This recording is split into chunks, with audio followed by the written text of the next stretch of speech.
7-year-old who spots a shiny treasure at the bottom of a pool uncovers its history.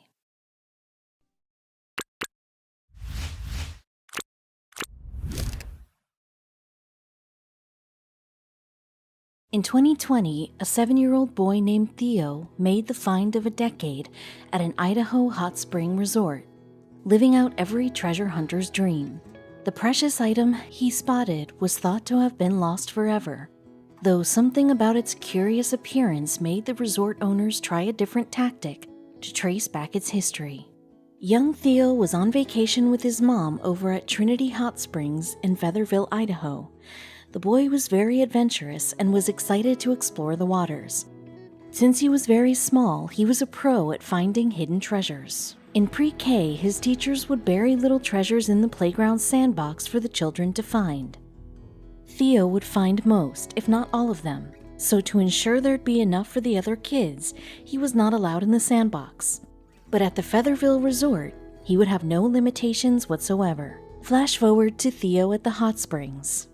As he swam and explored, he noticed something shiny among the rocks of the pool's floor. He reached down and fished it out of the waters, recognizing what it was right away.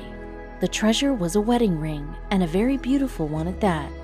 Although Theo took great pride in his treasure hunting skills, he knew what the right thing to do was. With his mom proudly supporting him, Theo gave the ring to the resort staff, who had a lead on who the owner was. Trinity Hot Springs keeps a log of lost, not yet found records. There was one woman on the list who happened to leave a report that she'd lost her ring. They gave her a call right away. Unfortunately, that woman was not the owner. She had found her ring later the same day she filed the report, but the report wasn't updated to reflect that. With no other leads, the resort owners decided to take to social media. They posted on Facebook about the missing ring, but left no description of it.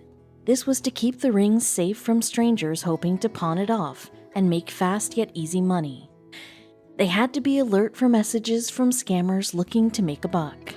Sherry McClure Lowry had spotted Trinity Hot Springs' post and connected with them through the comments section. She had an old photograph of her missing ring that was a little blurry. In Sherry's words, it was a long shot for sure.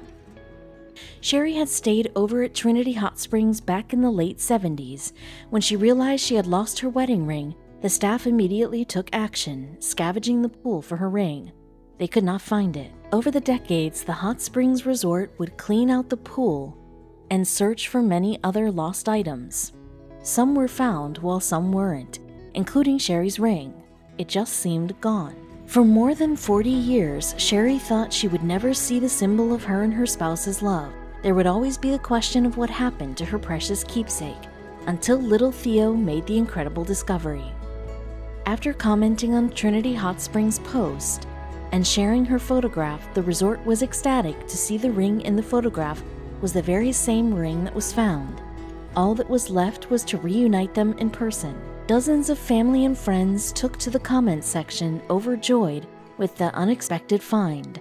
Sherry and her family made plans to visit the resort and reclaim her prized possession. They had help from the Trinity Hot Springs staff, who planned to book them on a very fitting holiday. The Facebook post was shared on February 10, 2020, right in the nick of time for the holiday of love, Valentine's Day. Since the holiday was just a few days away, Sherry and her friends believed there would be no availability, but the Springs Resort would not let them lose this wonderful opportunity. Trinity Hot Springs commented back, letting them know there was some availability and even offering a package deal for the whole group. With that, celebration ensued, and another familiar name jumped onto the comments section. Rebecca Bloom, Theo's mother, also commented under the post. She shared how proud she was of her 7-year-old boy who chose to do the right thing and give Sherry closure. She said Theo will be thrilled that they're able to find the owner. Trinity Hot Springs replied to Rebecca. As reward for her finding and turning in Sherry's wedding ring, Trinity Hot Springs gave a 1-year annual membership for Theo and an adult, most likely his mom Rebecca, with a 5-punch pass. The owner of the resort was delighted to hear all the good news. The owner of Trinity Hot Springs, Dana Stream, was impressed by how everything seemed to perfectly fall into place. She considered this a remarkable way to be reminded of love. Speaking of love, the little treasure hunter himself had some special words to share with Sherry. In an interview, Theo said he hopes to continue his treasure hunting, hopefully finding 2 rings next time. The pure-hearted boy ended the interview with a message to Sherry: Happy Valentine's Day. Thanks to the very curious Theo, Sherry finally reunited with her ring, and she and her family looked forward to a wonderful vacation. Though this is far from the first decades-long mystery solved by a curious child poking around underwater. When Max Warenka woke up one summer morning in August 2019, he had no idea his world was about to be turned upside down with a simple venture out into the water with a GoPro camera. He was a curious kid, saying, "I always like to question things." The 13-year-old and his family lived in Revelstoke, British Columbia, a quaint town that came to life every time the warm weather rolled around. One particular spot was a crowd favorite. Griffin Lake was one of the most happening spots in town. It was a gorgeous area with a sprawling beach for people to lounge out and soak up the summer. The Rowenka family even ran a business nearby. They rented out cabins to people who wanted to spend a little outdoor time around Griffin Lake and the surrounding nature. Max often spent his time around the water as well, driving his boat and fishing for local catch.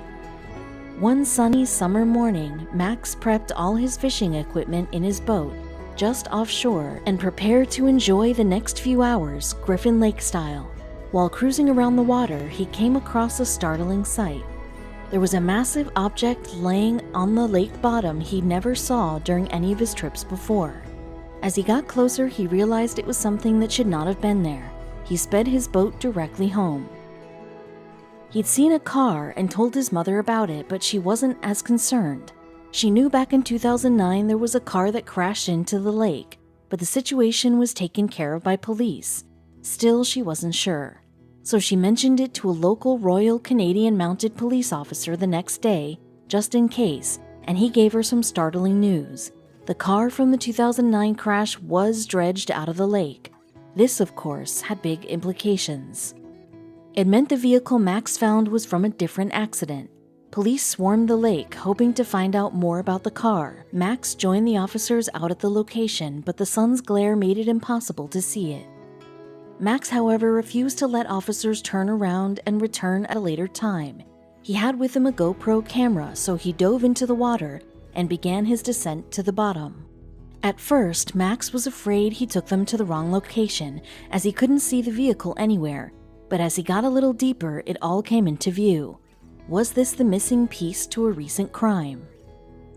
Max showed the police the footage from his GoPro, and just a few hours later, they had scuba divers ready to investigate. A tow truck was parked at the edge of the water, and ropes were attached to the car.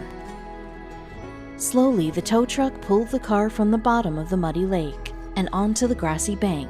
Everyone was shocked the vehicle was never found by anyone up until that point. After a few careful hours, the officers finally pulled the car onto the shore. The metal was eroded, the front was damaged, and in the driver's seat sat the deceased owner of the car. Max couldn't believe it. After a thorough examination of the body, it was determined to be a woman named Janet Ferris from Mill Bay, British Columbia.